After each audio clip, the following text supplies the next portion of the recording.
Wawa Nui. Welcome, welcome, welcome. Hello, Diane G. Okay, as I was saying over on my other live feed that I was just at, I am actually here a day early, or I should say just a few hours early. I don't know why, but my intuition has been screaming at me all day that I needed to do my two shows today. I didn't have the opportunity to do it this morning, but intuition just kept saying, do it today, do it today, do it today. I have no idea why. Maybe I'll have interruptions tomorrow or something with my internet. And besides, it doesn't hurt to actually shake things up a little bit. But today we are on the very last day of Kaka. And so this is the very last day of the Lemurian Motu, which was for July 1st through the 28th. I came in just as you said you're popping into this one. Perfect timing.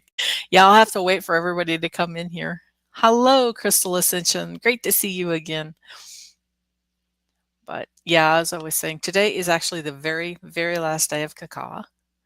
And then on tomorrow, Tuesday the 29th, which was when I actually had this scheduled for, we go into what's called Ma'ita. These are the crystal light of days.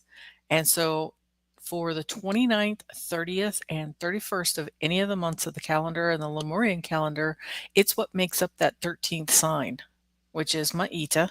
The essence of this is the undistorted light. And so in between the months, you'll have like this, this essence, this flavor. And it's not just the flavor for the people that are born during that month, although that will influence you for sure.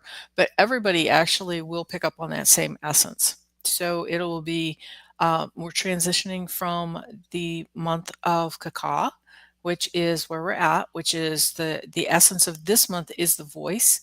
It also speaks to community, brotherhood, and sisterhood.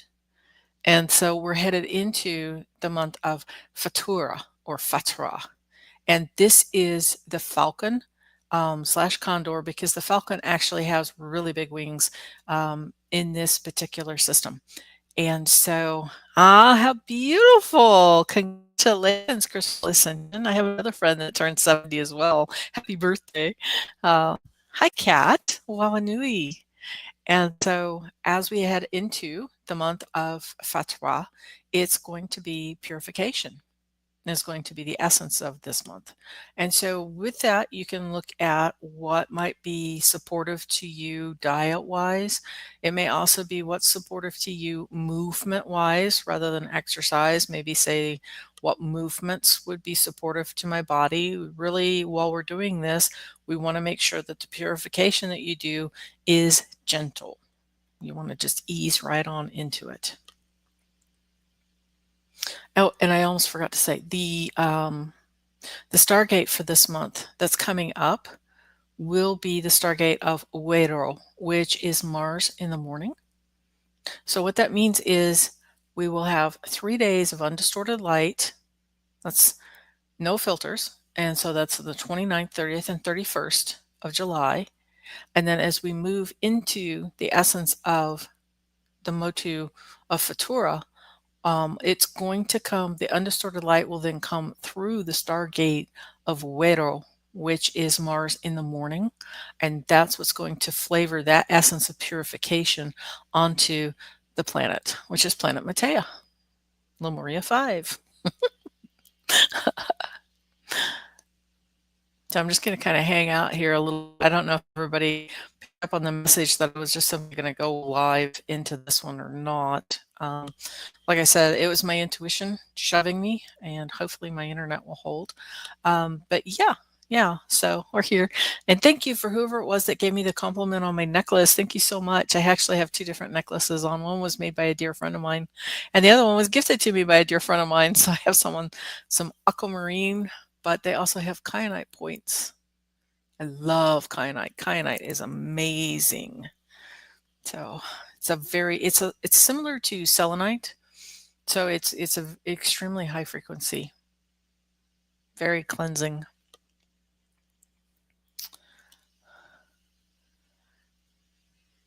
So I was not too sure, since I like I said, I got shoved by spirit today.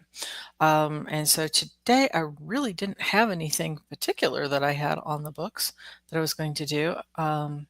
So I just figured that we could do Is Lemuria and Lyra connected? Not that I am aware of.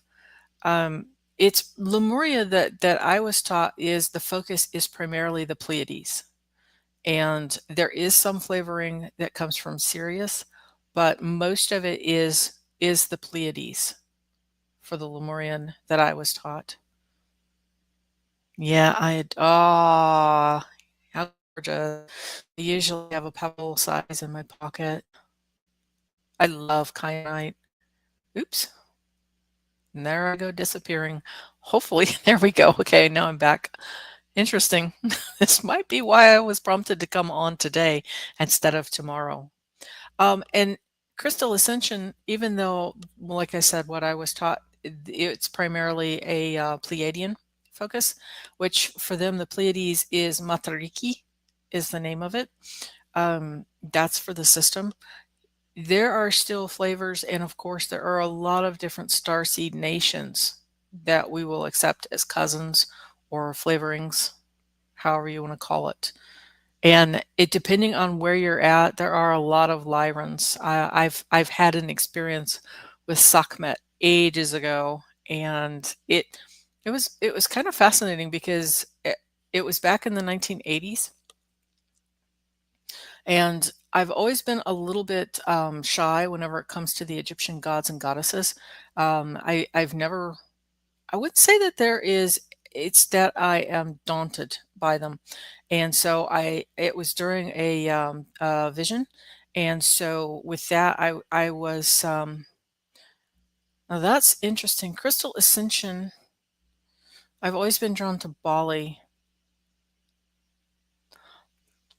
Bali, if I'm remembering correctly, is connected to Lemuria 3.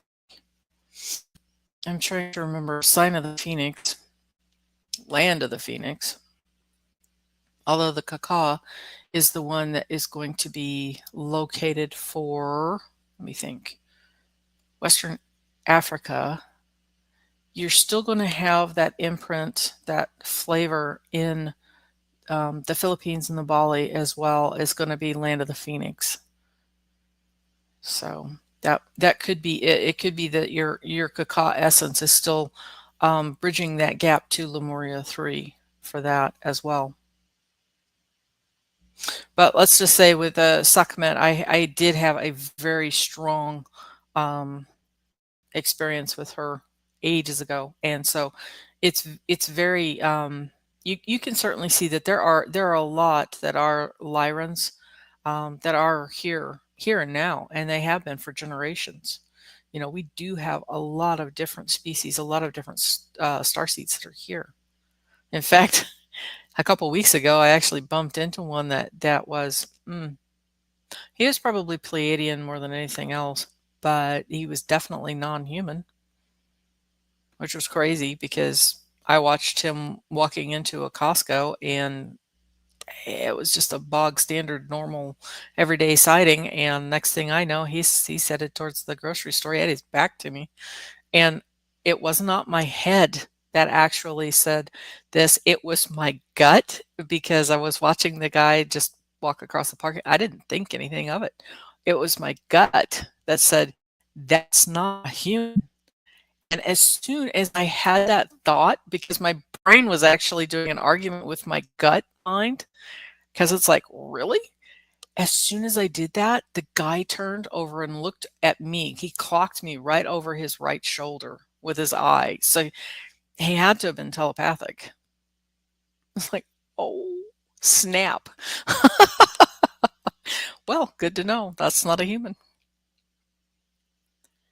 Is this a bad sign when my other shoulder starts screaming? And I think of Debbie. Oh. I feel like a puppy that had a good belly rub and then it hurts again. Oh. Oh, great. At any time, you can go back through. I've gone through quite a lot of these and I've time stamped them underneath. And so most of my live streams, my previous live streams, you can even find ones that are just pure energy. And then usually once a week, I do try to go ahead and weave in some energy healing as well. You can go back through and replay on any of those. The energy is embedded. And by that, I mean you can listen to that again, run it in the background, and it will still move the energy that's on your meridians. Love, love, love the aquamarine. Yeah, I do too. It's a really pretty clarifying stone. I will be so happy when we can distinguish. Actually, I think it's going to be happening.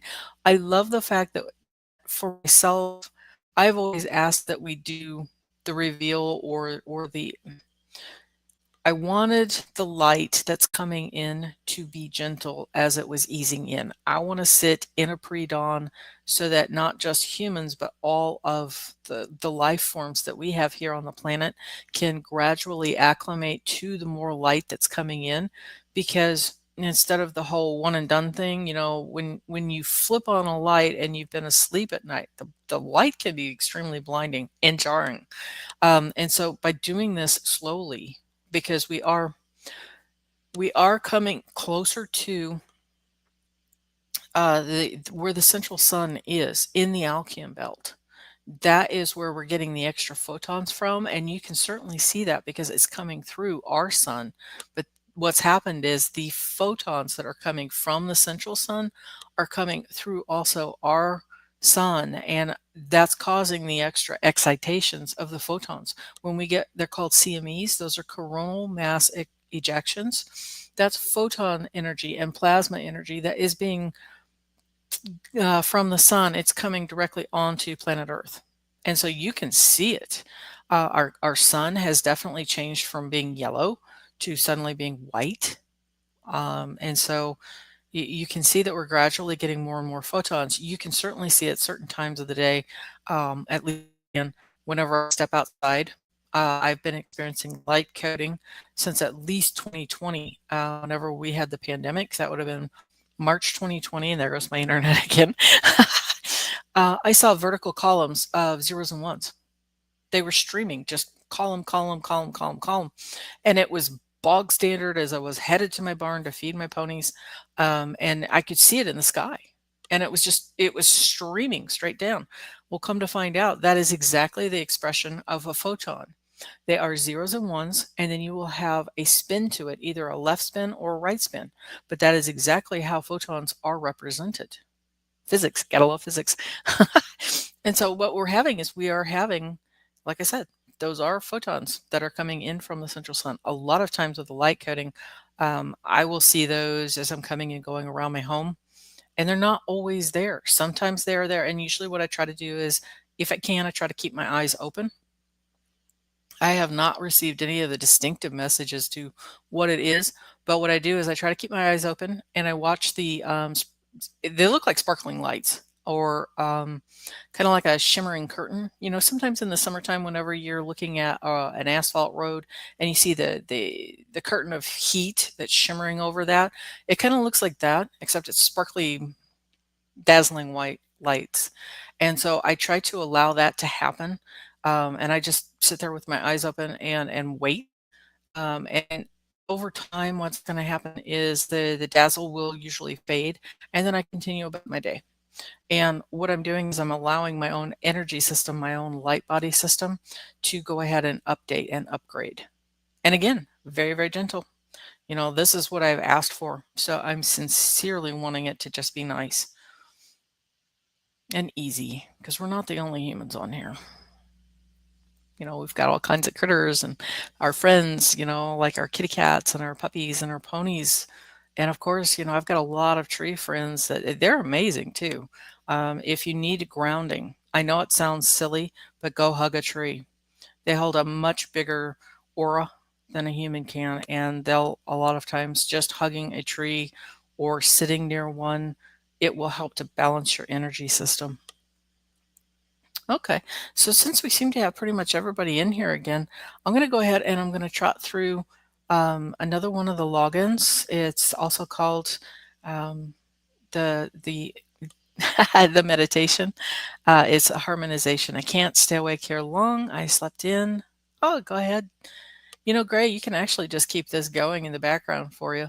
And don't be surprised if I'm doing the energy work or I'm doing the light coding and it knocks you out.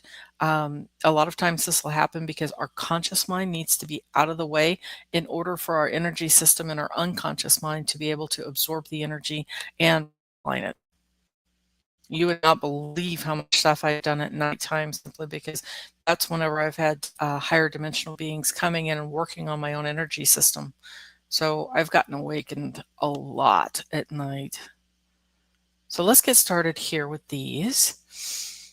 Tie mori ora mahakawa tahi ite ingawa tuto irita o otawana. Waiutapu kita. Ite ingawa ta whenui tarani te kitau. Waiutapu kita.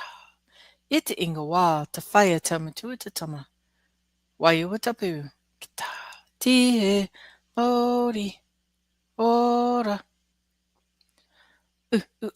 E te I a u pe o u be a il I un ul o ep tuna nu ma il ai hakata toro pa pote hituma kaki ma kaki ka naro hawa tu taki ma taki ka tai tu tehu upo.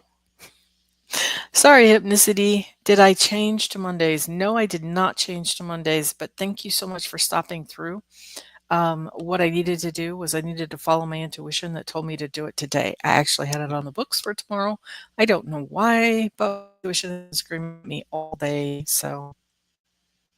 It's funny. Oops. Come on back. There we go. Okay, first time I tree hugged, I was caught. With a very what the yeah. Yeah. You can actually get impressions or visions from trees as well. They are wisdom keepers. They will also quantum leap you, I guess you could say, because whenever you are talking to a tree here, you're also connected to the grid work. I'm very strong today. Probably am. I keep bouncing my poor internet. But you'll find that the trees themselves are very connected. And so when you touch a tree here, you're actually also experiencing a tree in a different continent. Let's say I go out and I hug my tree here. It's the same thing as if I'm touching a tree in Japan or in Seville, Spain, or in China or Russia or down in South America. Aw, your shoulder just happened to be screaming, huh? Well, let's go ahead and load up some of my slides then, and we will go. Do you guys like the trees today? Do you want to do the trees? Do you want to do the redwoods? We also have a kitty cat with lavender, which is nice. Or if you'd like, we can sit here and hang out with the Lemurian crystals. And these are slides from last week. I didn't get the opportunity to actually make new slides this week, but some of these were a little underrepresented last week. But if you'd like, I can go ahead and start working on some energy. Yes to the trees. Okay, sure. We can do that. Oh, we have differences here. So let's take a poll. So we have 2 for the trees and 2 for the crystals. I'll tell you what, I'm hearing let's start with the crystals. And the reason why is because you can, as we start off, you can actually see striations in those. And so you're actually going to be picking up different light coding from just being able to see those. A lot of times with the clear quartz, you'll be able to see them. Tree for 3. Okay, well, we'll certainly transition over to the trees here in just a second. Sorry about that. I can hear that. So yes, let's get started with this. We're going to get started up and around the head. There's a lot that's going on with the head. Oh, and the reason why is because there's a lot of gunk still in the air. Sometimes in the summertime, we have a lot of challenges. We don't get near as amount of rain, although in some spaces we're getting a lot of rain, like in the Midwest. And so if you're sensitive to energy, you may actually feel me. I'm in and around the face, which where I usually start, but there's a lot of pus being presented around the head, a lot of congestion. especially around the eyes. And so sometimes that can be from bonfires if we're cooking to marshmallows and stuff over an open bonfire. Um, or like I said, sometimes it's areas that haven't had rain, and so you'll end up with dust, a lot of dust in the air. And then unfortunately, some of our spaces we've been receiving a lot of extra rain this year, and so you can accidentally have spontaneously you'll have a whole bunch of molds that are challenging as well. And so we're going to go ahead and swap the slides over to the, yep, big trees. There we go. So we're just going to slow it down. These, of course, are the redwoods. And if you get the opportunity to experience the redwoods in person, absolutely do so. Yeah, your left eye is permanently plugged up. So I'm just going to close my eyes here. We're going to work a little bit on the tear ducts as well as the eyes themselves. There's a lot of challenge, a lot of dry eye.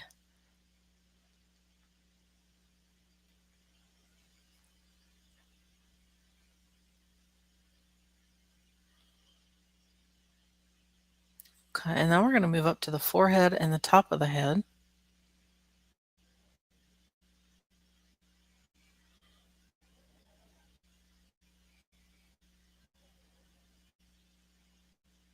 In and around the head itself, the brain, forehead, which will also encompass the third eye, also called the brow chakra, base of the skull, tops of the roots of the teeth, and the sinus cavities. Wow. That's seriously a lot of challenges in here. And now we're going to go around the ears. If you're a human, lift your jaw so that your chin is parallel to the ground. So in other words, just lift the chin up just a little bit. It does not have to be exaggerated. You want your jaw to be parallel to the ground. The reason why is because a lot of times we tend to look down. That can put extra strain on the back of the neck, and it can lead to headaches.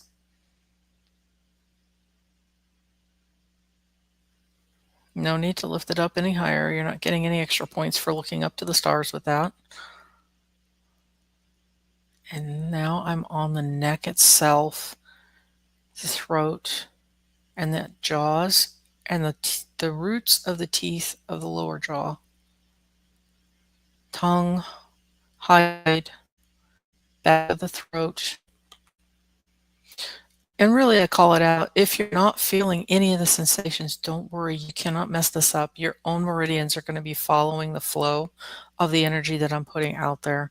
I simply call them out because sometimes other people are very sensitive and it can feel a little bit weird. It feels like somebody's touching you if you're super sensitive to energy. Okay, tops of both shoulders.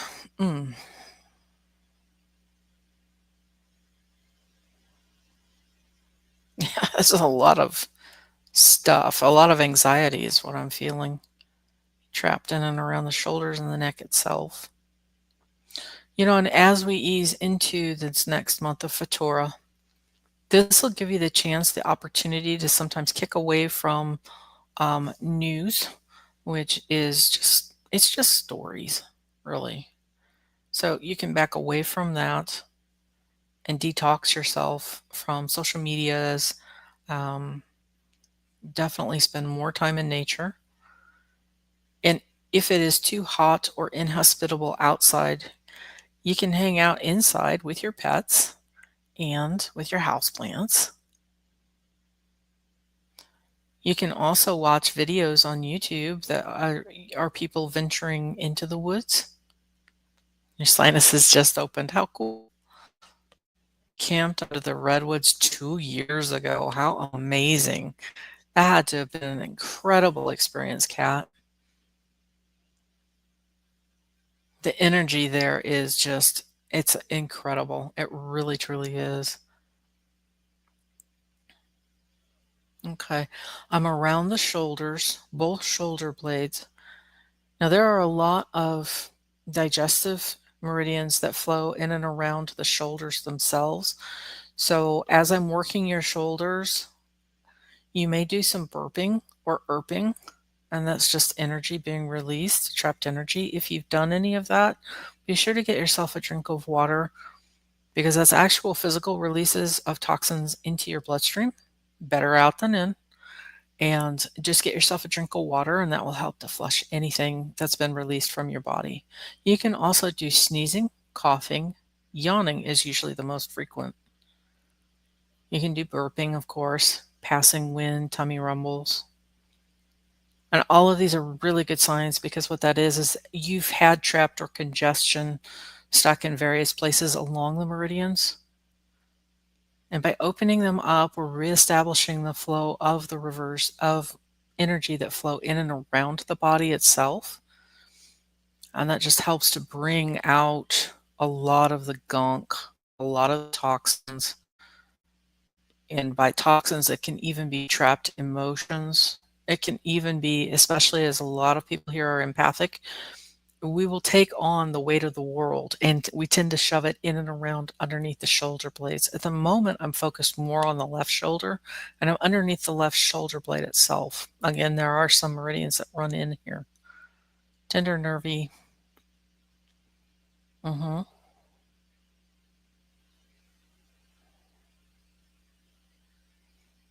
Gray, you can actually look on in like Amazon.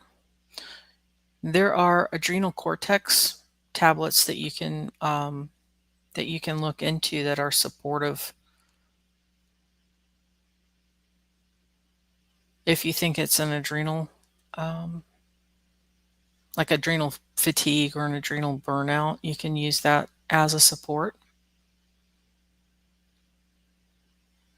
And now we're going on the ball of it's a little bit underneath the shoulder blade, but it's also going to be, oh, you're welcome. The ball of the shoulder.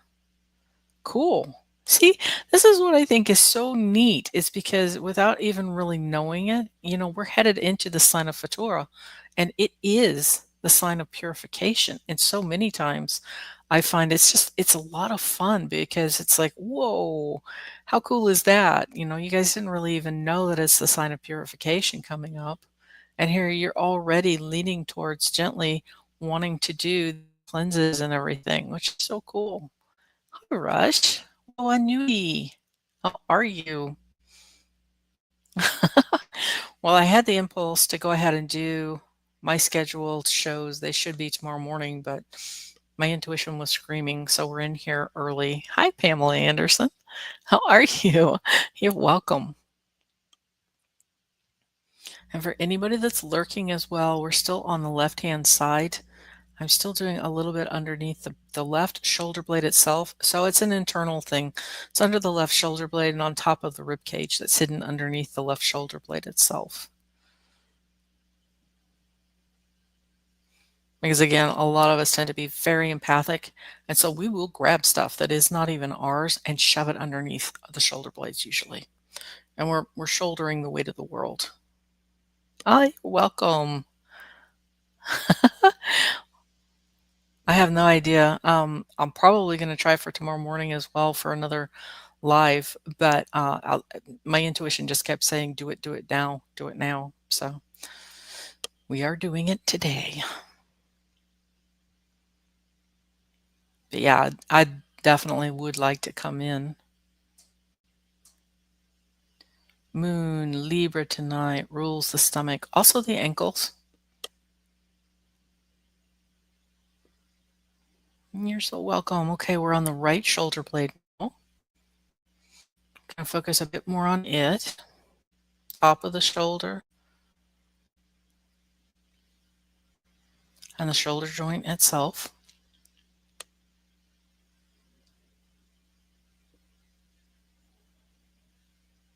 Oh, that was a nice release. Someone just really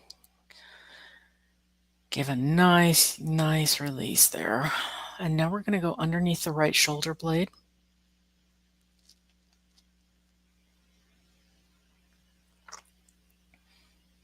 Top of the rib cage. And again, there's a lot of different meridians for the stomach. So there is stomach meridian, small intestine, large intestine. They all run in and around the shoulder blades. So if you have a lot of tension in your shoulders, it can also affect your stomach. Chicken and an egg thing. So if you have tight shoulders, it can lead to a sour stomach, or you can have tummy upsets. Maybe your food's just not digesting as well. And a lot of times it'll be because you have tension in the shoulders. Or if you have struggles with the abdominal, say your diet really is kind of challenging, it can impact, and you'll end up with like a knot, like a knotted muscle in your shoulder itself. And yeah, happy birthday to Crystal Ascension, one of our cacao babies. And I do apologize. My internet does keep futzing out here, which might be why I was prompted to come on today. My stomach just rumbled.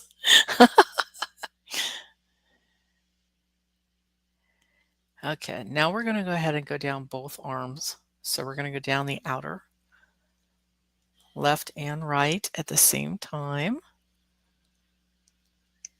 And again, if you're having any of the tummy rumbles, burping, irping, yawning, sneezing, coughing, passing wind, get yourself a drink of water. Doesn't have to be much. 4 to 6 ounces is more than enough. And that will help flush anything out of your body.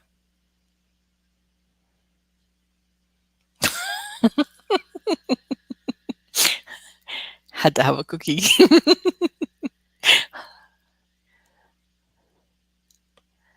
Okay, we're on the forearms. Virgo, Libra moon. It's an excellent time to be doing a belly cleanser. And of course, Virgo and Libra are the Gregorian, older Western astrologies. And Libra, depending on which moon or month that you're going to be in, we'll be speaking to September will be the sign of Namu, the dove. Or if you are an October Libra, then October 1st through the 28th is a sign of Kittihi, the lamb.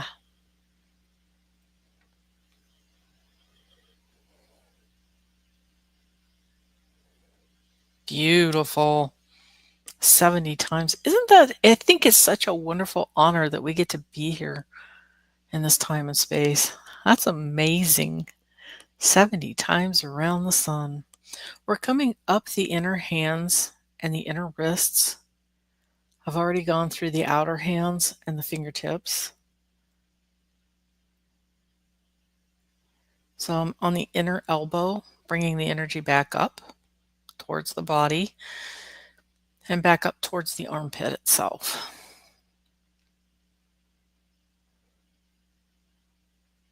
Beautiful.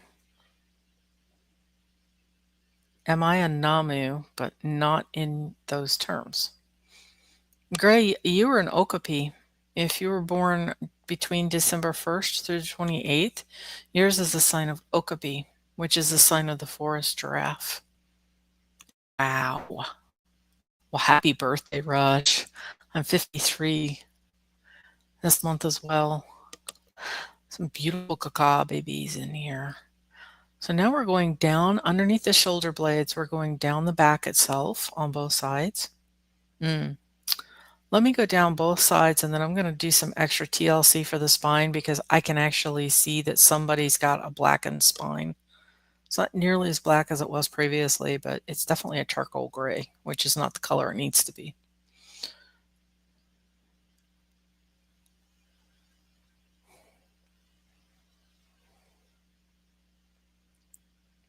Well, the nice thing is, too, we are doing so many time slips. I mean, this last week for me has been off the charts insane for time slips. I've done a ton of work and then looked at the clock, and it's been an hour previous. I mean, to give you an idea, I'll start a task. It'll be 2 in the afternoon. go through, do at least an hour, hour and a half of work, and then I look up at the clock and it's like 1:03, which is just bonkers. And then other times I will be doing like a sleep at night and think that I just finished sleeping through. Oh, how gorgeous. A big butterfly just flew up to my window. That's a kahuku. And then I'll look at the clock and yeah, same thing. 3 minutes have passed, although I slept an entire night through. But the craziest thing, I usually have had that, but I mean, it's going backwards with it. It's just kind of bonkers.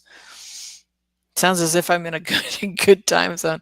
I have to say there are times whenever I need to catch up on my sleep, and it is blissful because it's like I don't think I'll ever get enough sleep. In the last few days, I have been sleeping marathons, and it's been nice to be able to catch up on some of my rest. Because you wake up and it's like, cool, I got another 8 hours I can sleep. Extra special bonkers. Oh, yeah. Yeah, it's been something else, that's for sure. Okay, I'd like to address whoever's spine this is. So I'm going to give you a pep talk because I know a lot of us have been told this old story. I'm going to close my eyes for this one. We've been told the old story of, oh, gee whiz, you get old, and this is what's going to happen, the sequencing that happens to our cells, and they never can regenerate or regrow. We've heard that of the nerves, and it's nonsense. What we've discovered is each and every cell, of course, can be revitalized, regenerized, and it is every cell in your body, including your bones, actually is replenished. It's regrown, even your bones. So what we're going to do is release the old story, and we're going to collapse the old story, that's just the way that it is. And we're going to bring in the energy of juicy, juicy bones, vibrant, young, youthful. There it goes. And we're just going to run that full of stem cell, ooey gooey goodness, growing new osteoblasts so that you can grow all these new centers in and around the vertebrae themselves, down the spine. The spinal cord itself is calm. The swelling is reduced. You have space in between the vertebrae, each and every one. So there's no impinging. Everything's its perfect size, and there's plenty of space. And your bones are getting stronger. They're revitalizing. The spaces are filling in. And your body knows how to utilize the calcium channels just perfectly to help remineralize everything as we're going down the spine. We're at the last rib now. And now we're going to go down the lumbars from the lower rib all the way down to the hip bone. Just see the spine calcify. And now we're going to see it start to transluce and go into a crystalline color. And even though it's crystalline, it is not fragile. It is strong. Strong as granite, strong as marble. Plenty of space for the nerves.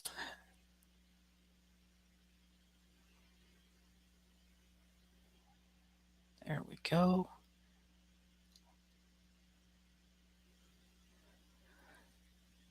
Down towards the hip so that it joins the pelvis. Okay, now we're going to spend some time with the tailbone. On an animal, this is called a croup, but it is the tailbone as we go down and around the sacrum and the pelvis itself.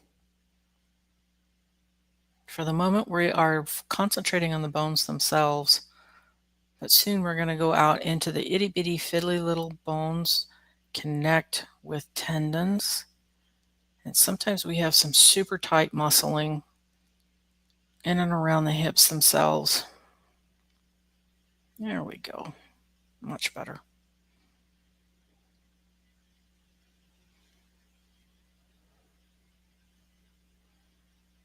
Okay, now we're going to go down the outer thighs.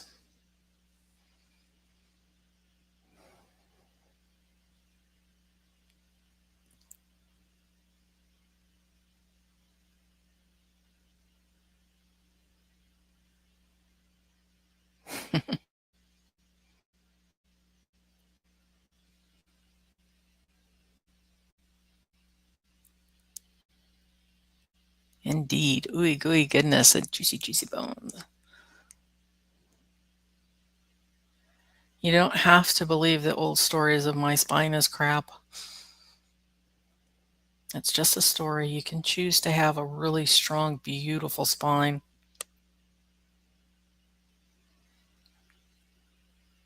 And we're going to come back up, pampering not just the back itself, but also the kidneys. And especially the adrenal cortex looks like a little triangle that sits tucked in just up over the top of the kidneys themselves. Oh, that's enjoyable. That's great. And yeah, we don't need no stinking programmings. We'll just hang out with the trees today. Let them program you instead. Nice and relaxing. Okay, now we're going to go back down over the outer thighs. Ooh, and towards the knees themselves. A lot of times we'll find that we'll have trapped energy in our hips or the knees. And this is because society has taught us that we need to stay stuck in our positions. We're not moving forward in life. A lot of times that'll show up in our knees and also in our hips. Beautiful. Working hard on my spine for 30 years. No need to apologize. It's the story that you were given. You know, we get a lot of storage. There's a lot of baggage down here.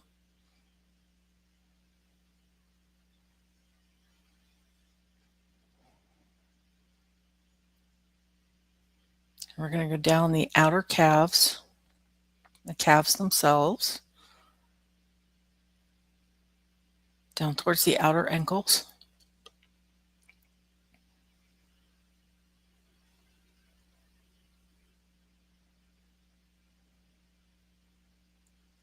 Around the heel, arches of the feet, all around the bottoms of the feet. Gorgeous, Diane. I keep yawning. That's beautiful. That's a ton of releases happening. That's great. Ball of the feet,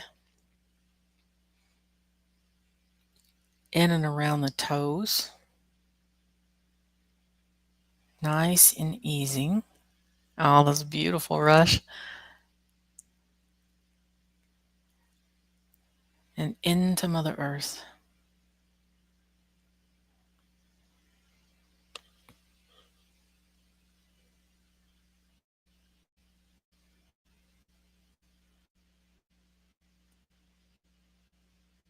Just kind of bathing the toes, bathing the feet. There's a lot of gunk. A lot of times it'll get stuck at the bottom of our feet. If you get the opportunity to stand barefoot in ground, I know it's really challenging this time of year, or water cleanse, you can do the same, and it will help to ground off some of this gunk. There we go. Okay, now we're going to come up through the inner ankles. And the cool thing too is if you have any pets nearby, they're actually hooking into this because it's a universal meridian cleansing. You're so welcome. Up through the ankles.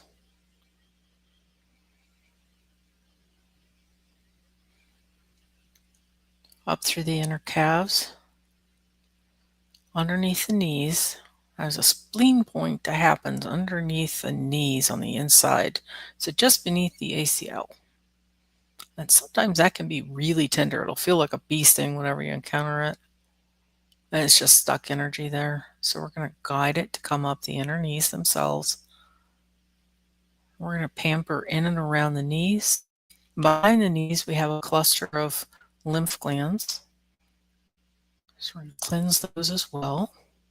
My dog is napping next to me. How sweet. How sweet. Your puppy's getting cleansed as well at the same time. Cats are some of the, they'll hone in on this in a heartbeat. So don't be surprised if your cat insists on being anywhere near this. We're going to come up the inner thighs towards the lap.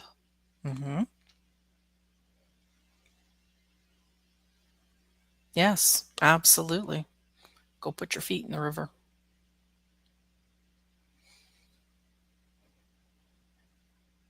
And again, in the lap itself, there's a whole bunch of itty bitty teeny tiny stuff.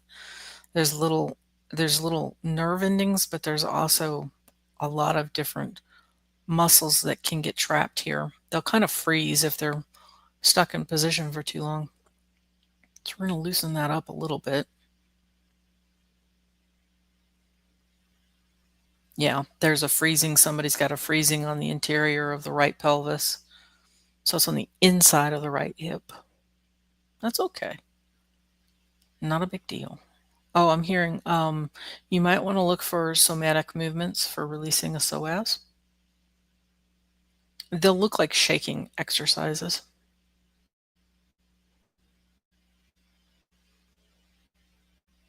There it goes. Beautiful. Nice release. Good job. Somebody's puppy's tail's wagging. You're welcome. You just do the tails for all of our critters. Yeah. Oh, very aware of the spots that you're mentioning today, all of them. Okay, beautiful. Well done. Now we're going to proceed up into the abdomen itself. So this will be the sides, but also the tummy. We have these amazing meridian that is called the triple heater meridian. And what that does is it talks to and connects to the crystals that are in our tummy, also in the mesentery. And this is the webbing that will surround in and around the organs themselves, but it also communicates with our brain, balances our hormones. It communicates what the tonification of our organs is.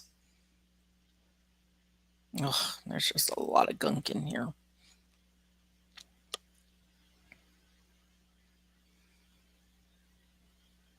And again, a lot of times we will stuff our emotions down and it'll get lodged in the tummy, or it will have a stress response.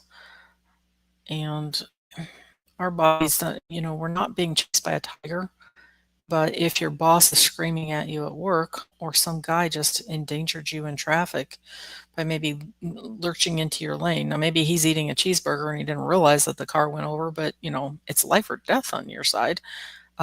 All of that stress can sometimes get lodged in our tummies because we're holding it in.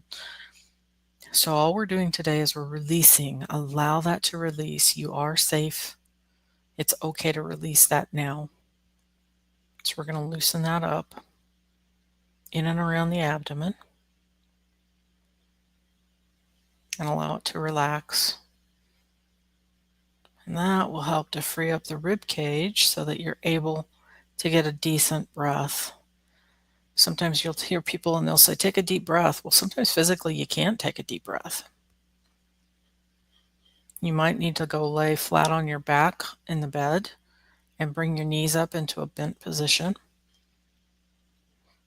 And that will help to ease into loosening off the tummy so that you can take a really decent deep breath in.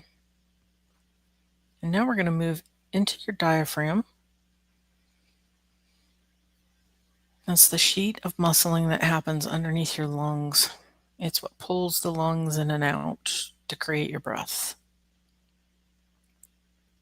Beautiful. There you go. Up into the lung space. Up breastbone.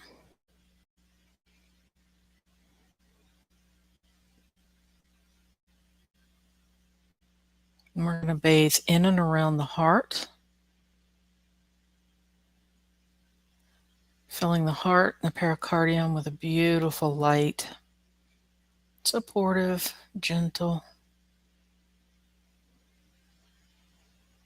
You are safe and you are loved.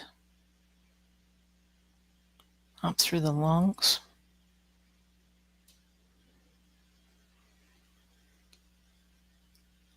And now we're going to do some ting points that are around the collarbones for people.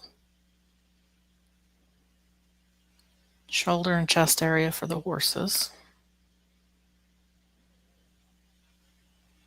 Back to the throat and the high heart position.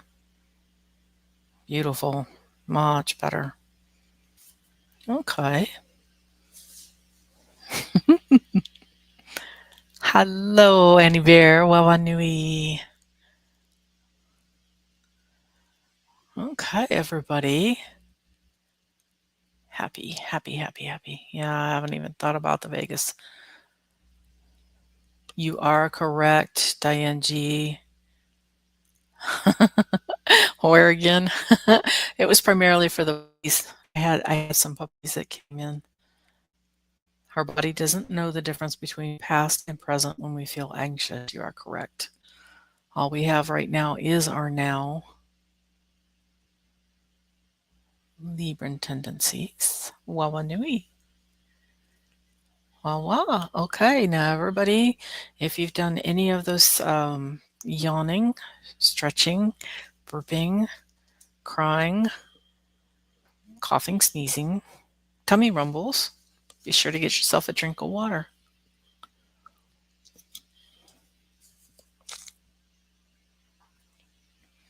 Oh, how beautiful. Annie Bear says that she's just made a video to my younger self about spirituality. That is gorgeous. And why we came on early, because for whatever reason, I don't know why, my intuition was screaming at me starting early this morning that I needed to come on today instead of tomorrow. And I have no idea why. So maybe tomorrow I will know. Oh, goodness. Or maybe it was averted. You know, that's one thing. My timelines have been deeply fluid, especially this last week. So it's conceivable that because I came in here today, that whatever event was supposed to happen tomorrow morning might not happen now. I've switched tracks already. Yeah, because I needed it today.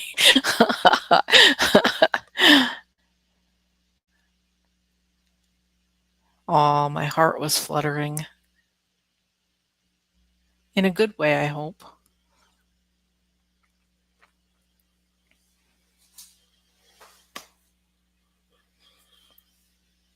Yeah. Hmm. Okay. Oh, how beautiful. Kat says I will have my grandson tomorrow. How beautiful. Yeah. Yeah, we're happy to have you in here too. Yeah, I love the little ones because they're a lot like the pets, the animals. They're a lot closer to the veil. And so they have a lot of that newness, that energy that comes from that. Let me see. Me day. Hey, at least you knew that you needed it. So Mahakawatahi. Ma is going to be first light. Ha, first breath. Ka, first form. Wa is going to be first love. Ta is first stone, will be like crystal. And Ki will be first fire or action. Yep. Mahakawatai. Tawakahama.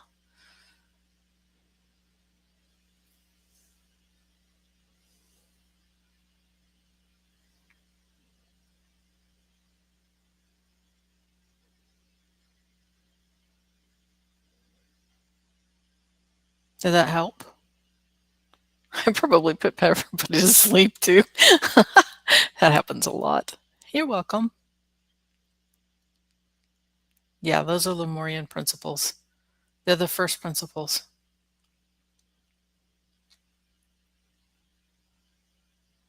Great. I do this a lot. Annie Bear says that she says it a lot over and over daily. I do this a lot if I'm riding around. I'm like if I'm driving in a car or something, or we're going spaces, I'll keep my mouth shut, but I'm constantly running that continuum code. and it definitely helps the traffic in and around me. Things go a lot smoother. There's a lot more spaces that are in between me and the cars as we drive. I said it with my granddaughter. Beautiful. That's wonderful. Let me see if I can type this out for everybody so you can see. Ma, ha, ka, wa, ta, he. And those are the Lemurian principles. So, as again, I'll say it again. So we have ma is Lemurian. Yes, because it's called there and back again. So you'll go ma is the Lemurian principle of first light. Ha is Lemurian principle of first breath. Ka is the Lemurian principle of first form. Wa is Lemurian principle of first love. Ta is the Lemurian first principle of the stone, which is also the crystal. And then he, which is Lemurian principle of first fire or action. So you say ma ha ka wa ta he, ta wa ka ha ma. Ma ha ka wa ta he, ta wa ka ha ma. Ma ha ka wa ta he, ta wa ka ha ma. Oh, bless you, Rush. Big, big hugs to you. I am so glad that we came in for you to support you. Absolutely. So much love to you.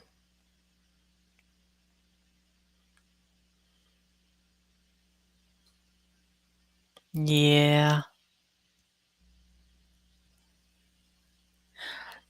Rush, that is exactly where you're at. You need the support. That's what we're here for. We are a community, and it is a huge transition when someone leaves. Um, it's the same thing as whenever one of our pets leaves, but every leaving, it's not just a matter of the person or the individual that has departed, although that is a story in of itself. It's your shared time with them that also passes. They remembered you. You have had you have had so much time and history with them. So it's not just a matter of that individual passing, it's a matter of your shared stories that you're also saying goodbye to. So it's a huge transition, and absolutely lean into the community for that. um, there's going to be different stages as you go through, and please allow yourself to have plenty of time. You're just absolutely going to need to just one foot in front of the other. And I agree, no apologies. And I am so glad that the surprise was a huge help for you as well. Really pleased.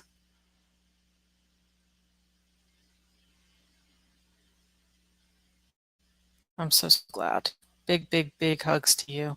And I really hope, I understand how busy it's going to be, but I hope that in the days and the weeks and the months as you process through this, that you'll continue to come in and lean in and let people know that you're going through this, because it is absolutely a process. You don't want to hurry grief. And to that, I say, you cry just as much as you need to for as long as you need to. It takes the time that it takes. There is no hurrying it. Big, big, big loves to you.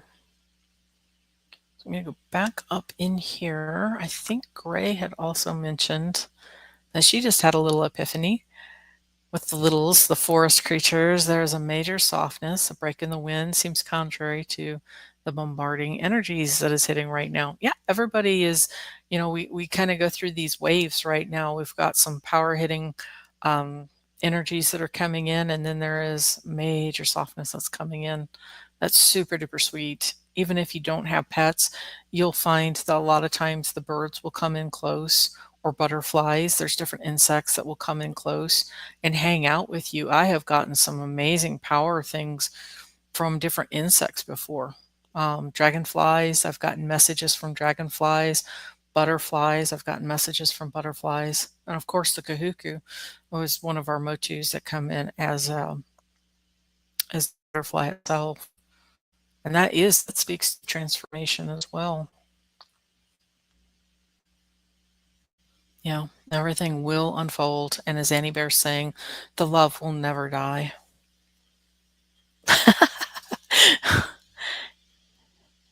Yeah, like I said, I didn't get a clear hit as to why my intuition kept saying today, today, today, but it absolutely was overwhelming that I had to come in today, that tomorrow morning would be too late. Talk about cryptic.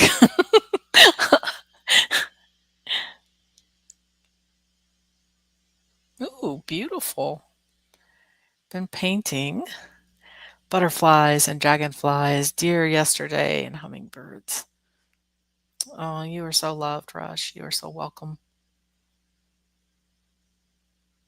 Yeah, and one nice thing too, because I've seen this with horse riders that have gone on trail rides. Sometimes they've been pestered by things like deer flies, and they're using fake dragonflies on their horses' bridles as they go for trail rides to kind of keep the insects away, which I think is great because the dragonflies, of course, are predators for mosquitoes and they're predators for the flies. So, yeah, if it works. Plus, it's awfully adorable to see. Yeah, I love Annie Bear's paintings. They are so beautiful. So, so beautiful. Oops. Don't know what that button did. Whee! I'm going to go over to my ocean again. I love my oceans, obviously. I live on the Oregon coast, if anybody is new here and doesn't know. But I know, right? I think it's really neat. I didn't come up with it, but yeah, the trail riders, they're like, well, dragonflies are predators for these. Let's give it a try. It's not going to hurt anything. And I think everybody's seen those little um, cheapo dollar um, creations from like dollar store, where it's the little dragonflies that have been created. So they just affix them. Been seeing those while I was painting a month. How gorgeous. They bring in different meanings and different energies. They really do. I've heard other people mention that dragonflies bring in portals.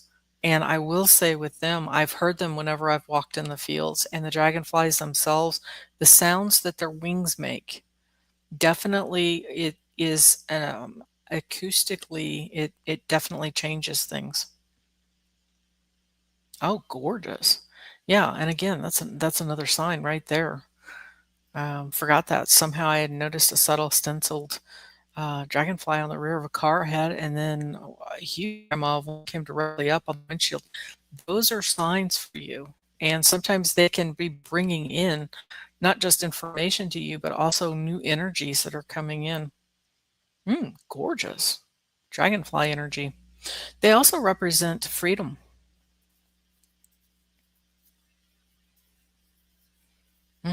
The timing.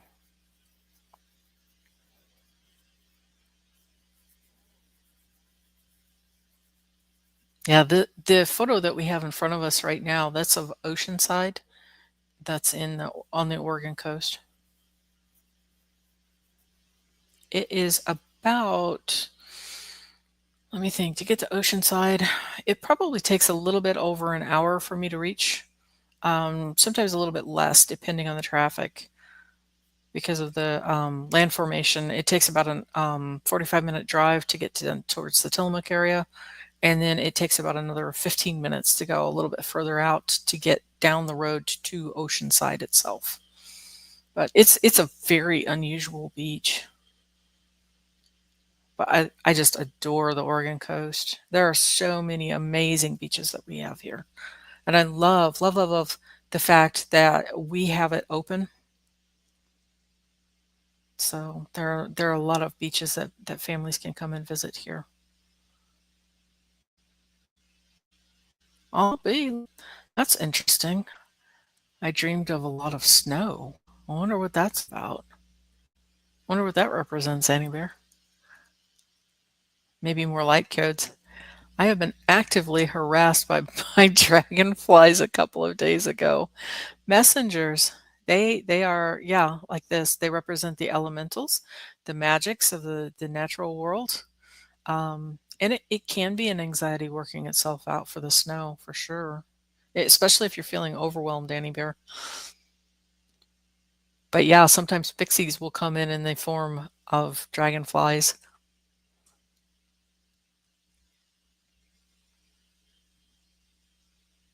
Oh, I keep forgetting to bring on my fairy rocks. I have some fairy rocks that one of my cousins sent me from the Midwest. Mm, actively harassed. Yeah, I've had them sometimes get stuck and I've tried to help them out. My goodness, whenever they get angry, they sure get angry and then they can be buzzy little guys.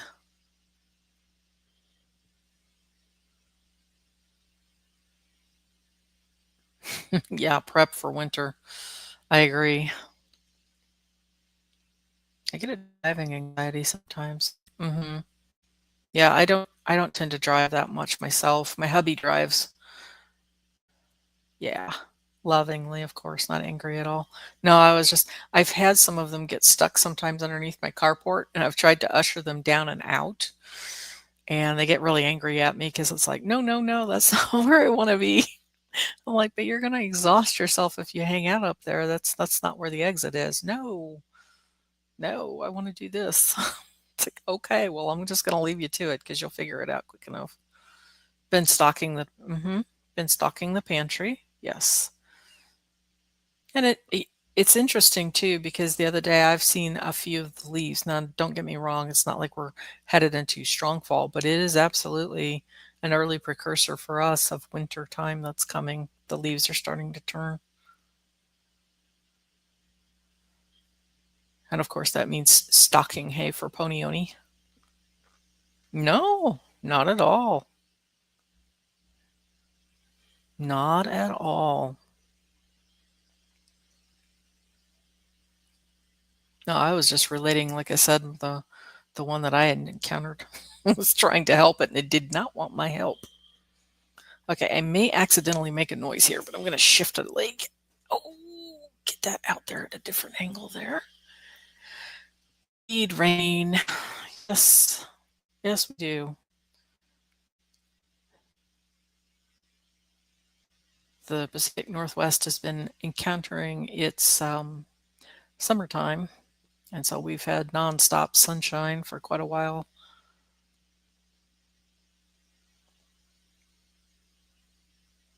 Thankfully, out here we've had a little bit of the marine layer, but the marine layer is just a cloud that forms out on the Pacific Ocean and then comes in if it gets too warm. It's where the hot air meets the cold water mass, and it's not a true cloud formation. So sometimes we'll get some sprinkles, but it's not really the rain moisture that we really need. Wow. It was dramatic because I just haven't had many experiences with dragonflies, period. Um, Rush, if it was after your person passed over, it may also be a message to let you know that they've safely arrived on the other side, especially if it's something that you really haven't experienced previously. That may become their symbol that they are nearby with you. I really enjoyed the digging and the fussing outside. Perfect. Ah, how beautiful. So there were several. In that case, Rush, it may be your other family members that have passed over.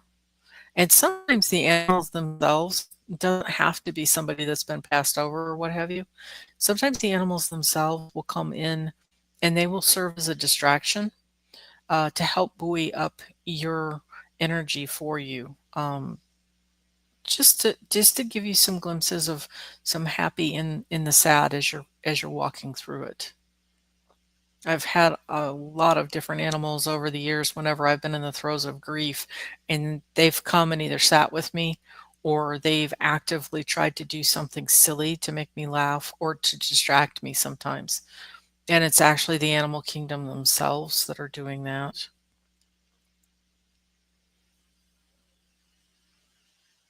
Wow, that sounds pretty, Annie Bear. treasures.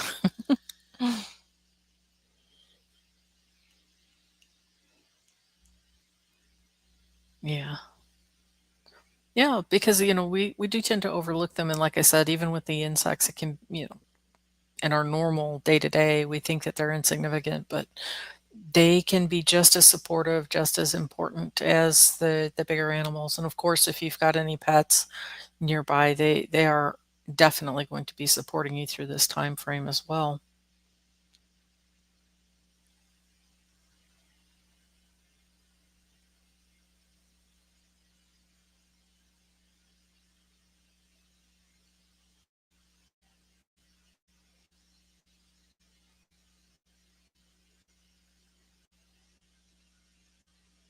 Yeah, the elementals have had my back lifelong, so I feel that. Yeah, absolutely.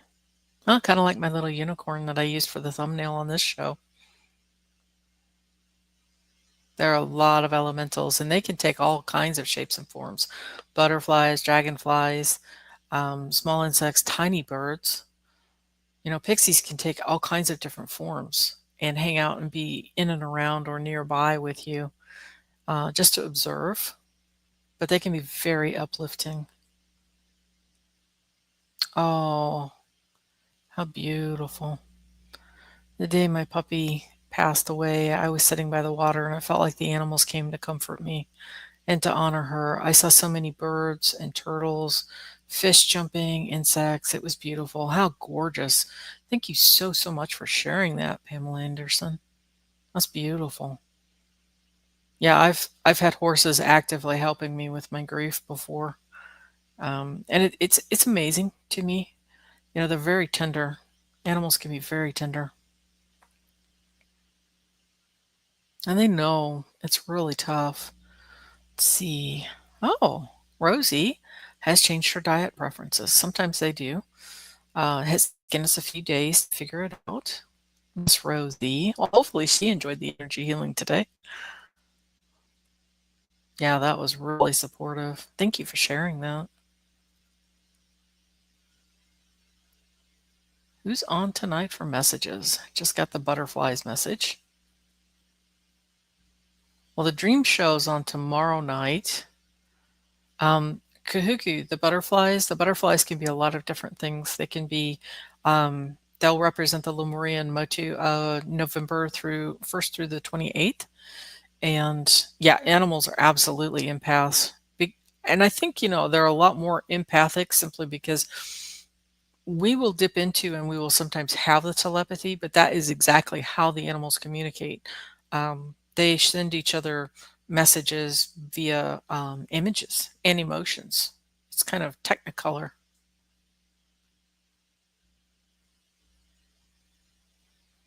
And the important thing to remember too is even though I will suggest things or tell you things that I know of, if say a butterfly or dragonfly or rose or something has a specific meaning for you and it's come up for you, then go with what you know that your omen has been. Trees too. Absolutely the trees. In fact, I have I have a couple of trees on my property, cherry tree in particular, but also I have a hemlock and I do have also a spruce. And they're characters. Oh, and I almost forgot. How could I forget Fred? Fred is a thuja bush that is up in the front as well. He guards my gate in the front, and I just adore them. They're very wonderful sentries, and you can have some amazing discussions even with them. Stellar Jay is eating the suet outside my window. My dog is very good at the telepathy and stares at me, and I bet you pick up on that too. Yep. Yeah, Fred. I had one of my horses previously. I was trying to distract him because he was a little skittish at the time, and I was taking him out to the front field. And so I was asking him, what's this tree called? What's that? And I was asking for species, like this is a blackberry or that's a cottonwood. And we walked by this one, it was a pampas grass. And so I had asked Dundee, I said, well, what's this one? What's this bush called? He says, Bob. It was so random. I burst out laughing.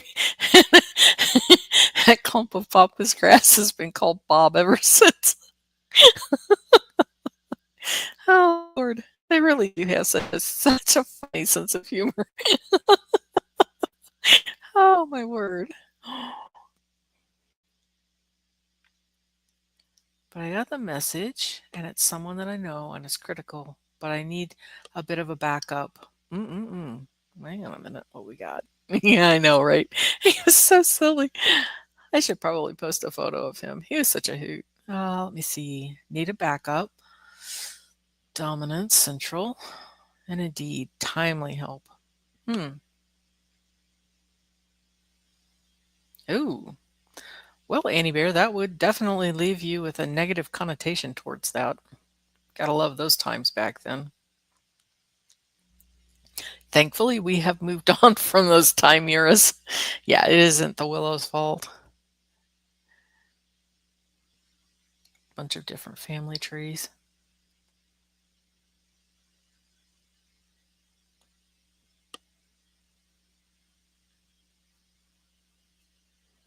Yep, Bob the Bush.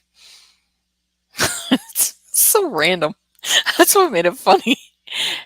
He was such a lighthearted horse. He's actually living up in the Olympic Peninsula now. I just wasn't riding, and so we got him into a new home, which still tears me up, but is what it is. And he's really happy from what I understand. So it's the important thing. Yeah, he's quite a silly little guy. And he was a real cheerful person. Such a good boy.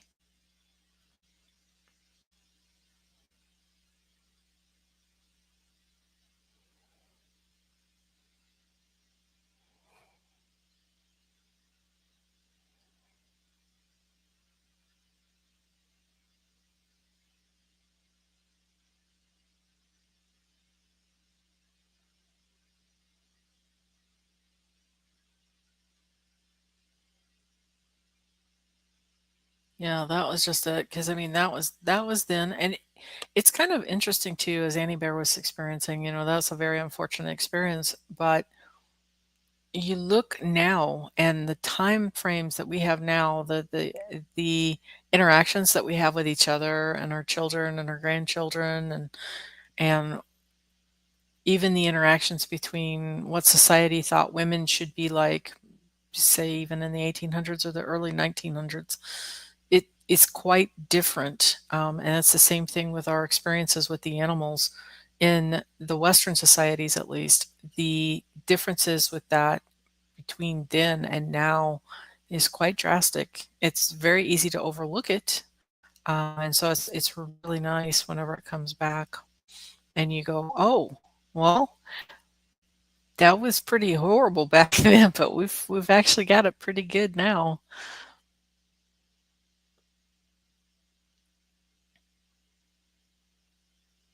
That's interesting.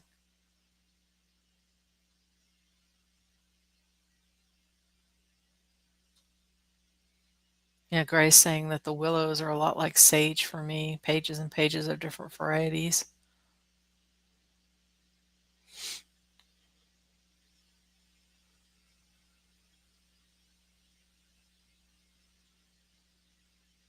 Mm, hmm Times definitely change, and sometimes, you know, well, and that was what a lot of us are here for, is because we were the black sheep of the family, and so we're here to be the disruptors, and we're here to break different generational woundings. And so sometimes things that happened back then were unconscious continuations of the woundings that had happened to them. They didn't know any better, so they were just repeating patterns that they had been given that was just the way things were done, is one of the phrases that I used to hear a lot.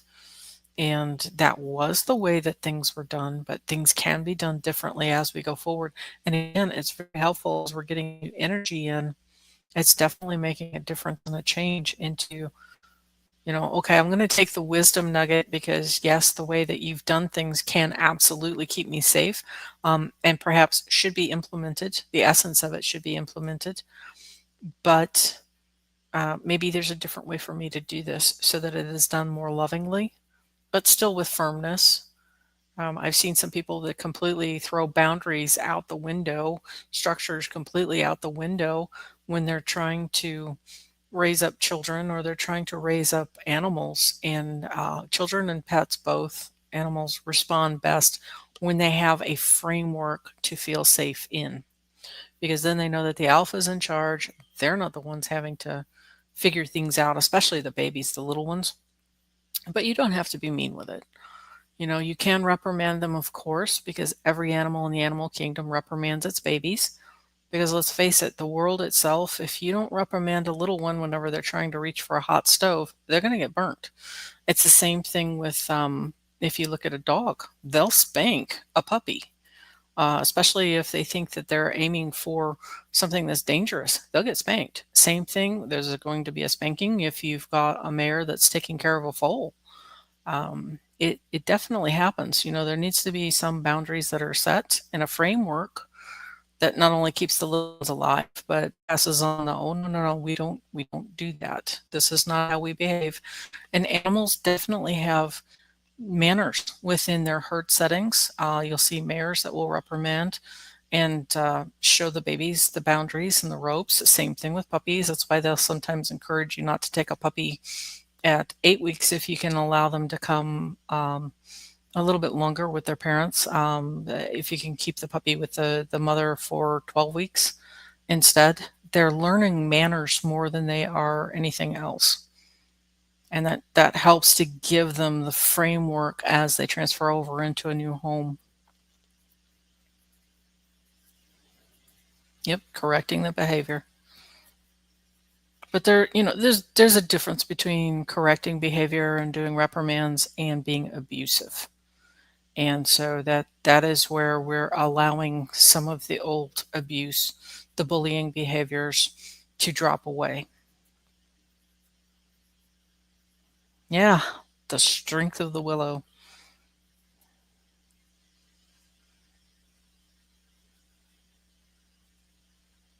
Sometimes it was tough love. Oh, I don't, Rush, I'm sure she didn't take it that way. Have you ladies encountered the salal that we have out here?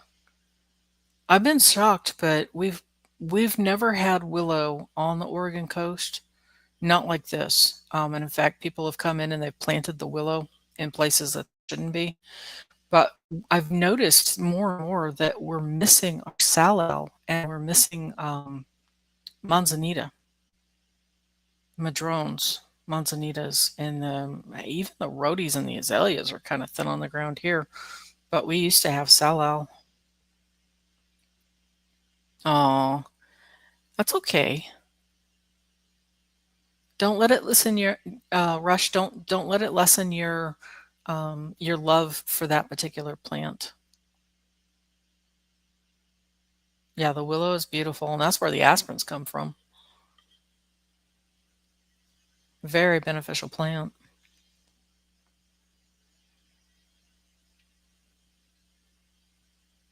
And I'm sure that the willows have always protected you.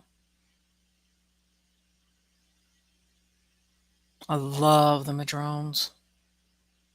But it's interesting to me because I look in the same spaces and places that our salal should be, like this cat saying, we have a ton of rhododendrons around here.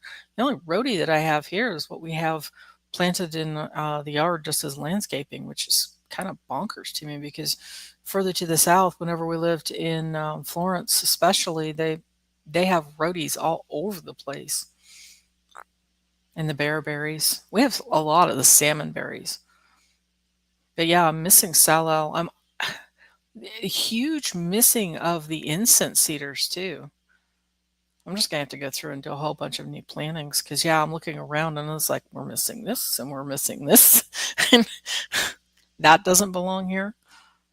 I ended up with a bunch of mulberries in my back field. I have no idea where they came from because truthfully, we don't have mulberries around here. So somebody somebody around here must have a mulberry tree for the birds to have spread it. But yeah, I love the salal. Has a very distinctive smell. Oh yeah, we've still got salmon berries. Our blackberries are only just now coming in.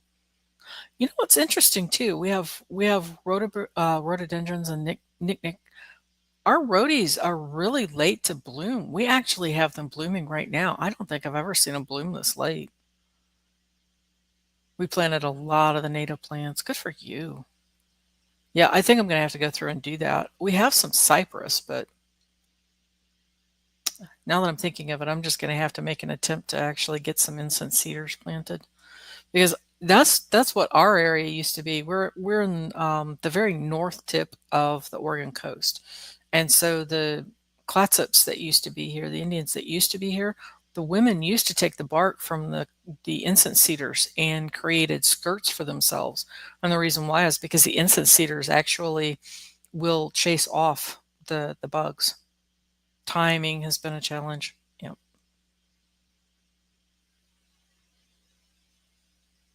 Oh, huckleberries. Oh yeah, but those are really high up. The only time I've seen huckleberries was on the Mountain Hood. They're a mountain. Got some decent blackberries this year, but not very big. Last year they never happened. Oh wow. I'm over in Rhode Island. Planted the natives too. That's beautiful. What kind of plants did you plant over there, Pam Anderson? What is native on Rhode Island? Because I'm really weak on my New England's. I haven't been to the Eastern Seaboard that much. I've only gone through in order to go over to the United Kingdom. So I haven't really visited over there. Yeah, isn't it wonderful to watch the different birds and bees respond to that? That's so sweet. Hummingbirds, they teach their young. Oh, how pretty. Hummingbirds teach their young on the raspberry blossoms. That's got to be so, so pretty.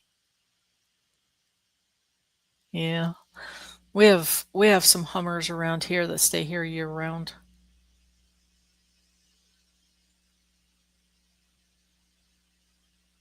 And my word, when those guys decide to zoom, they can go super duper fast.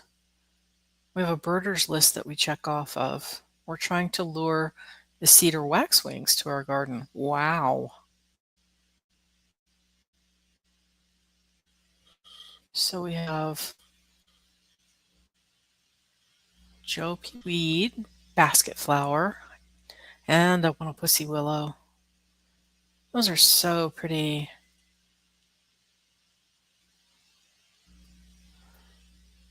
Oh, scary. How is your fire season going? Now, for anybody that's new here, in Western US, the fire seasons tend to happen a lot of times out west because that is how our ecosystem works. And hopefully, I come back because there we go. But a lot of the pine trees, there's several different species of pine trees that actually the seeds won't even open until they've had a fire come through. Ours has been, knock on wood, very quiet. We did have a really big fire that's burning in Oregon, but not sure how much they have for the containment of that one. Beautiful. The Enna's hummingbirds. I don't know what ours are called. They're the little green ones. We've been trying for 15 years. We have a lot of plants planted around the home, and the previous owners used to feed them, and I was like, "Ain't no way I'm going to be feeding these guys. If they want food, they can get it from the flowers." Ah, how cool. We have a book of the Pacific Northwest, and so we write in the date when we see a new bird. We've had a lot of in fact, they started coming in last week, which again is interesting to me because it speaks of the fatwa that's coming in, but we've had a lot of the vultures that have been circling in. And it's fascinating to me, not only the indicator that, of course, the fatura is coming, but to see the vultures, and I have no quarrels with them. You know, they come in, and of course they're a cleanup crew, and so a lot of people really are not that keen on them, but I greet them just as much as any other bird. And so they are delighted. At first they'll flinch a little bit, but they're just absolutely delighted to find somebody that isn't as negative to their presence as what they usually encounter. Normally, they're very shy around here and will tend to slope off pretty quickly.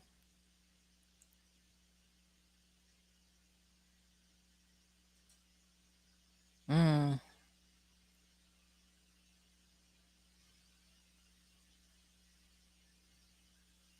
Willows are very important for the ecosystem, and they can help with dream recalls. Now, that's interesting. So after that happened, U.S. blocking airspace from our teams and our other teams when the fires really broke out. Hmm. Yep. Oh, we have to the south of us by about an hour, maybe 45 minutes. There's a town that's called Garibaldi, and they have, to begin with, they have this really cute little bay where we have ocean fishing coming to and fro. And so there's a bald eagle that I always look out for because as you're driving down the hillside to come into the town of Garibaldi, there's these super tall pines that overlook the bay. And so this one particular um, bald eagle, I almost always wave to them because I can always see them whenever we're coming through. Um, yeah, in fact, I missed them the last time we went through there. I guess it was just too late in the day, but they're fun to see. Oh my my. So so you're telling me that the vultures are very similar to camels then, which is interesting because camels are actually one of the supportive animals for the Fatura.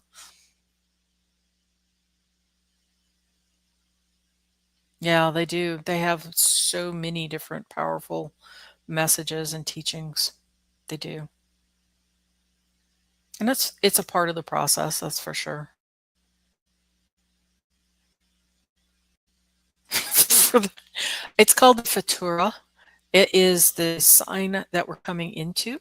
Camels camels are the supportive one of the supportive medicines for the Fatura, which is a sign of the falcon, and that is the motu or the birth sign for August 1st through the 28th. Ooh, wow. Annie Bear's making shrimp ceviche for dinner. That's one of my hubby's favorites. We serve it on barbecue baguette bread. Wow. But that's yummy. Let me see. Yep.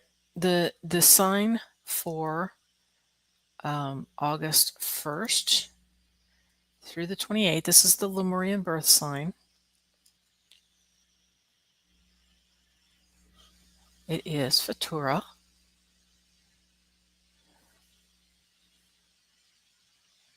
Let's see.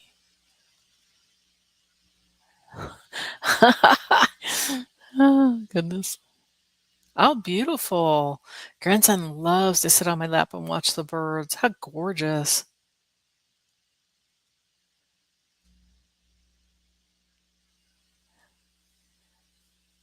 Yep. Yum, yum, yum. I learned that when I helped at the animal hospital. Rush, the camels are my second favorite animal. Beautiful. It's one of the support animals for the upcoming month. So for example, since we're still on the last day of Kaka, the support animals for this month was Daro, the leopard, and then Uma, which is I don't like using the term, but it is the primitive peoples that we have here. So that'll be things like the Bushmen or the Aboriginals or the tribes that are in the Amazon rain basin. They're the very first peoples. I've been camel riding. How fascinating.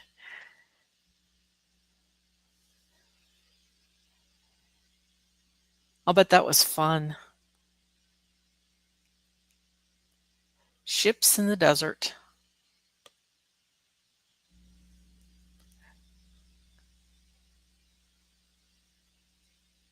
Yeah, that is really cool. Yes, they do move very uniquely. They do something that's called a pace.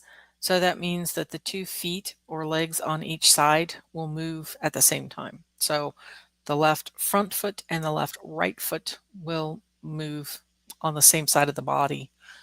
So they wobble back and forth as they walk.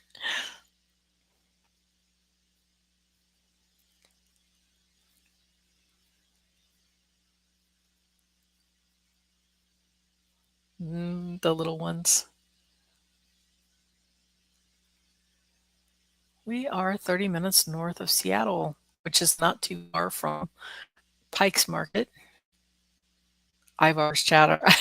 I'm obsessed with that on the pier. I'm so glad that we have that in the grocery stores.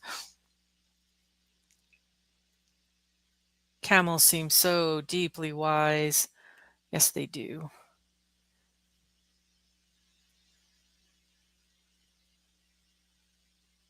Given their history, their climate, their region, they're called ships of the desert, and it's because of their abilities that so many of the people have been able to survive in that region. And it feels like you're going to fall off when they're getting themselves up while you're on their back. Ooh, we got our wedding salmon from Pike Place. Ah, wow, wow. Yum. It's fascinating too that you mentioned the wedding salmon. We had some friends that got married and we brought them salmon for their wedding offering. From what I understand, the guests never even got a look at it. Got squirreled away pretty quick. Oh, they do, don't they? They have such beautiful eyes. Yep, just as the horse gave the North Americans freedom and power.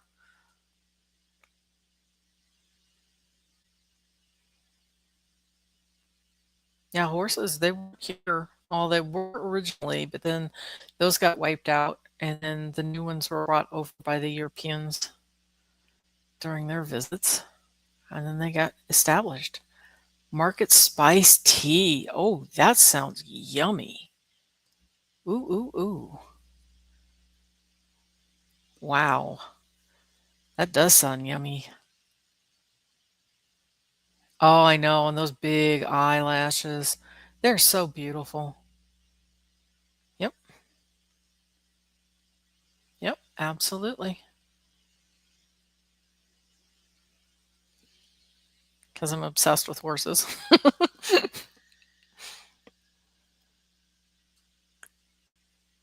We drilled clamshells and gifted our guests sage. Oh, that's gorgeous.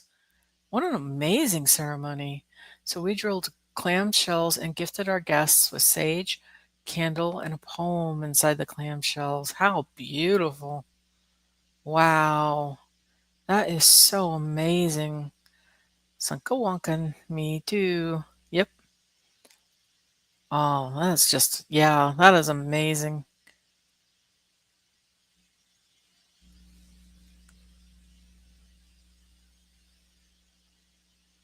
Yeah, I think they still did it, although I'm pretty sure I missed it this year.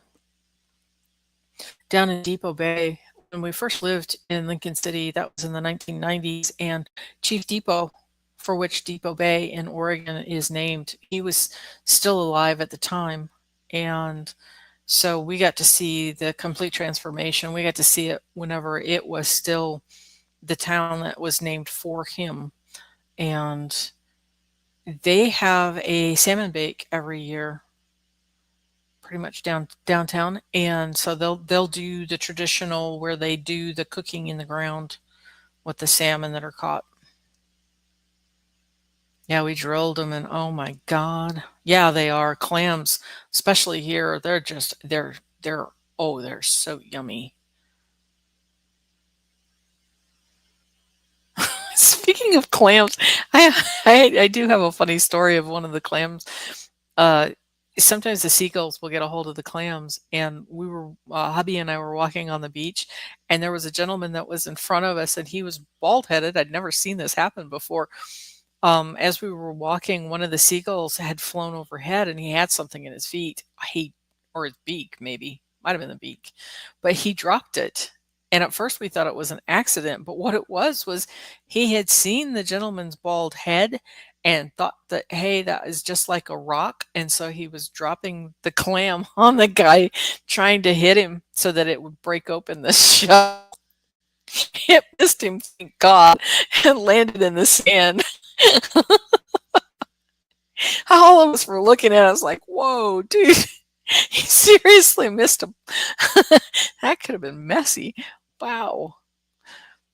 Put a hat on next time. Ah, oh, gorgeous. We beaded through the holes that we drilled. That is so, so pretty. I know, right? Poor guy. Well, actually, really, really lucky guy that he didn't take a direct hit, because Seagull was a little bummed. He had to circle back and pick up his clam. I never seen it happen, but they're opportunistic, I guess. Gonna have to prep for seafood season before they pass me by like the berries. Do you think we'll get the chanterelles this year? A lot of it is going to depend on if we get decent rains this fall. And if the rains come, then yes. If we get rains in October or November, then the chanterelles will go ahead and pop up, and then it'll be a good harvest. But it's so dry in the woods right now. Just remembered the electric blue crayfish in Mexico. Those are yummy. Yeah, we make stuffies, stuffed clams. Oh, it sounds so good. You guys are making me hungry.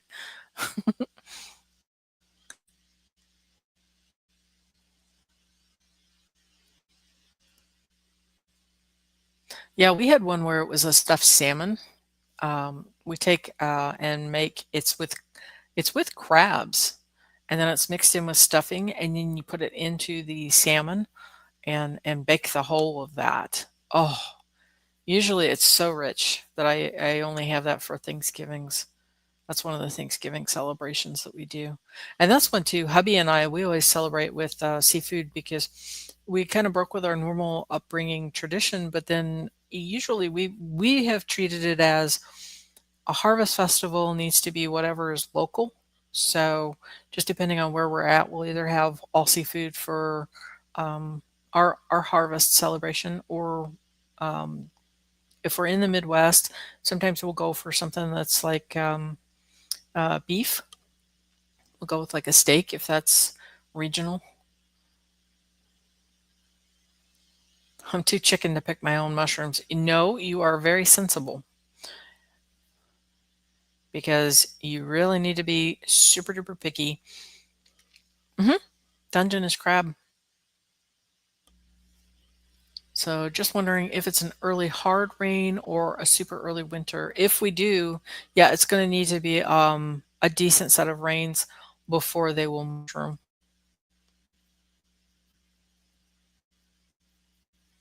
Mm, not enjoying the summer food fair.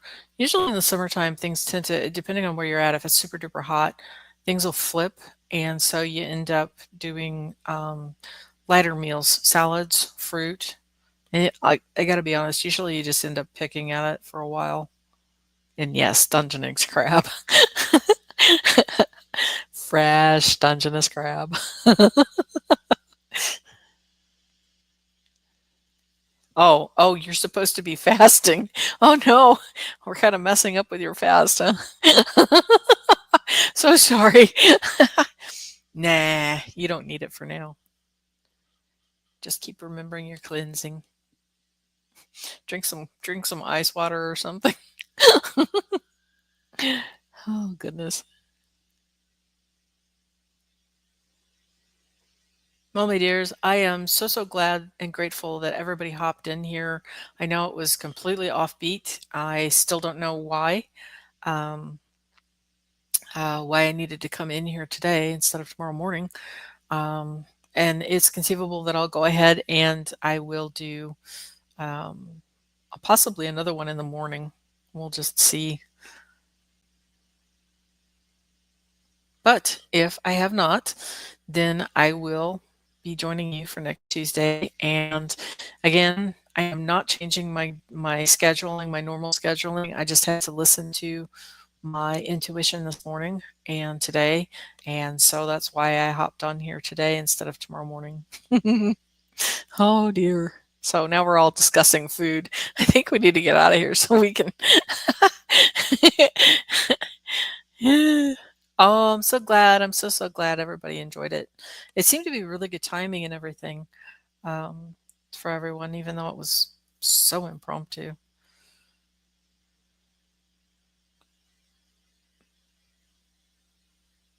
Yeah. Okay, everybody. Much wah. And I hope you all have a wonderful evening. And thank you so much for coming in today. Okay. Wawa. Wawa nui.